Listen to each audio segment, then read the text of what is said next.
അമ്മിണിക്കുട്ടി കുളിക്കുന്നില്ലേ? അശുദ്ധിയൊക്കെ ഒന്ന് മാറട്ടെ. ഒന്ന് പോകുന്നുണ്ടോ? എന്താ ഇത്? ഇന്നലെ രാത്രി മുതൽ നീ എന്റെ കിടന്ന് ബഹളം വയ്ക്കാതെ. ഇന്ന് രാത്രിയിലും ഞാൻ വരും. മറ്റാരും അറിയണ്ട.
ആരാ ഈ രാത്രിയിലൂടെ?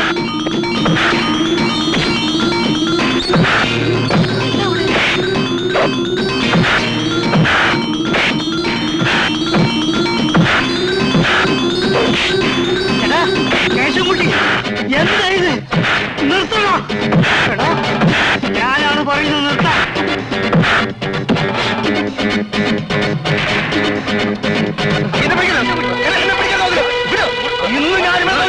ഇന്ന് ഞാനിവിടെ കൊല്ലും. വിടാൻ പറഞ്ഞില്ലേ? ഇന്ന് ഞാൻ മിണ്ടാതിരിക്കാൻ. അനന്ത, കേശവൻകുട്ടി, ഈ പാതിരാത്രിക്ക് തമ്മിൽ തല്ലിച്ചാവാൻ ഇവിടെ എന്താ ഉണ്ടായത്? എന്തുണ്ടായെന്നോ? പോയി മോളോട് ചോദിക്ക്.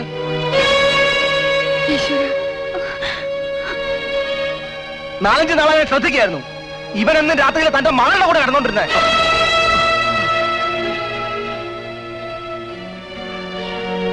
എടാ മഹാഭാവി, ദൈവത്തിന് ഇറക്കാത്ത പറയരുത്. പാതിരായ്ക്ക് വാദം തുറന്നു കൊടുക്കുന്ന മകളെ ചെന്ന് ശാസിക്ക്. കേശവകുഞ്ഞെ, ഇല്ലാത്ത പറയരുത്. ഓടാ ഓടാ അവിടുന്ന്. ദാ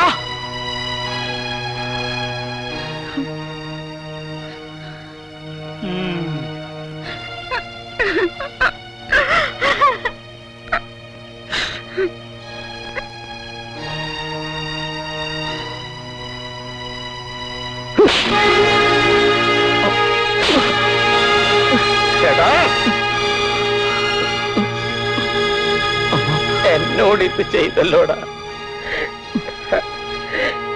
എനിക്ക് വയ്യ ഭവാനി. എനിക്ക് പറയാനുള്ള ഒന്ന് കേക്ക്. ഇനി ഒന്നും പറയണ്ട. നോക്കി നിൽക്കാതെ തല്ലി കൊല്ലണവനെ.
ഇനി അളിയൻ എപ്പോ വേണമെങ്കിലും അവളുടെ അടുത്ത് പോവാമല്ലോ. ചോദിക്കാനും പറയാനും ആരും ഇല്ലല്ലോ. നീ എന്താ കഴിക്കാത്തത്? എടുത്ത് കഴിക്കേ. എനിക്ക് വേണ്ട, ഞാൻ കൂടി നിർത്തി. ഇനിയിപ്പോ ബാറുകളൊക്കെ അടച്ചു പൂട്ടിയത് തന്നെ. യേശുൻകുട്ടി, ഇതൊക്കെ മഹാപാപമാണ്. മര്യാദക്കൊന്നും കണ്ടില്ല കേട്ടില്ല എന്ന് കരുതി ജീവിച്ചില്ലല്ലോ. നിന്റെ ശവം ആറ്റിൽ ഒഴി നടക്കും, മനസ്സിലായോ? ഇത് കഴിച്ചു, നിന്റെ ദുഃഖവും സഹതാവും ഒക്കെ മാറിക്കിട്ടും.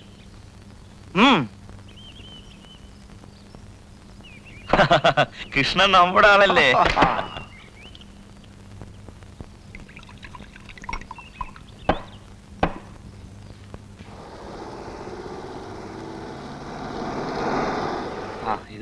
വന്നല്ലോ. കാത്തിരിക്കായിരുന്നു. വരണം വരണം. നമസ്കാരം നമസ്കാരം. വന്നോട്ടെ. ഇതെന്റെ കുടുംബ വീടാ. പണി മുഴുവൻ തീർന്നിട്ടില്ല. പക്ഷെ ബോംബെയിൽ എന്റെ മോനെ സ്വന്തമായിട്ട് ഒരു 5 നില കെട്ടിട്ടുണ്ട്. അതൊരു മാർവാടിക്ക് വാടക കൊടുത്തിരിക്ക. മോനെ മോനെ എടാ. ഓയ്യോ, ക്ഷമിക്കണം കേട്ടോ, മറന്നുപോയി. ഓടി കഴിക്കൂ. കേശവൻകുട്ടി, വാ വാ. ഇതാണ് എന്റെ മോൻ. എന്റെ മോനായതുകൊണ്ട് പറയില്ല, ഇത്രയും സൽഗുണ സമ്പന്നനായ ഒരു പയ്യനെ ഈ മലയാള ഭൂമി കിട്ടില്ല. മോനെ, നമ്മുടെ വേലായുധം കൊണ്ടുവന്ന ആലോചനക്കാരാ. കേശവൻകുട്ടി ബോംബെയിൽ പോയിട്ട് എത്ര നാളായി? 8 വർഷമായി. പിന്നെ ബാക്കി കാര്യങ്ങളൊക്കെ വേലായുധം പറഞ്ഞിട്ടുണ്ടാവില്ലോ. ഞങ്ങൾക്ക് അഭിപ്രായ വ്യത്യാസമൊന്നുമില്ല. എനിക്ക് ആകെ കൂടി ആണും പെണ്ണുമായി സുജാത മാത്രമേ ഉള്ളൂ. അങ്ങനെയാണെങ്കിൽ ജാതകപ്പൊരുത്തം നോക്കി ഏറ്റവും അടുത്ത മുഹൂർത്തത്തിൽ കല്യാണം കൂടെ നടത്താം. ശരി ശരി. എന്നാ നമുക്ക് അകത്തോട്ടിരിക്കാം. യാത്ര ചെയ്ത് വന്ന ക്ഷീണമൊക്കെ കാണുമല്ലോ. എന്താ എഴുന്നേൽക്കാം. അങ്ങോട്ട് നടക്കുക. സ്വന്തം വീട് പോലെ നമ്മള് കഴിക്കാൻ മതി. എനിക്ക് സങ്കടമുണ്ട് കുഞ്ഞെ. ദുഷ്ടനാ, ദുഷ്ടൻ. കുഞ്ഞിന്റെ സങ്കടം ദൈവം കാണുന്നുണ്ട്. നോക്കിക്കോ, അനന്തം കുഞ്ഞ് വരും. ശങ്കരേട്ടനും പറഞ്ഞു. കല്യാണത്തിന് ഞാൻ വരില്ല. മറ്റുള്ളവരുടെ അർത്ഥം വെച്ചുള്ള സംസാരവും നോട്ടവും കാണുകയും കേൾക്കുകയും വേണ്ടല്ലോ. പൊന്നിക്കും ശങ്കരനും വേണ്ടി ഞാൻ പ്രാർത്ഥിക്കാം.